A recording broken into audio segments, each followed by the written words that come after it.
მოგიმზადებიათ კომში ასკილით. ბავშვობაში ვირუსების დროს დედა მაშინვე გადაშლიდა თავის კარაბადინს, იმ პატარა საოცრებათა ყურწს, სადაც ყოველთვის ინახებოდა ბუნებრივი, სამკურნალო, ხალხური წამლები. ხშირად ყველის დროს გვიმზადებდა ხავსს ან კარტოფილს თაფლით. ჩვენ გამორჩეულად გვიყვარდა კომშის ფოთლებისა და ასკილის ნაყენი.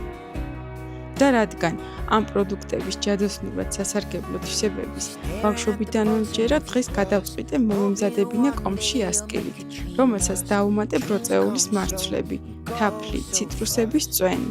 მეტი არომატისთვის მიხაკი და ილი, რამდენიმე ფეიხოაც. შემოვდგი ცეცხლზე 20 წუთით და მივიღე არამხოლოდ სასარგებლო, არამედ არომატებით სავსე, უგემრიელესი დესერტი, რომელსაც ძალიან უხდება არაჟნის ან კრემყველის გემო. გამიზიარეთ, თქვენ რა მეთოდები გაქვთ ვირუსებთან საბრძოლველად?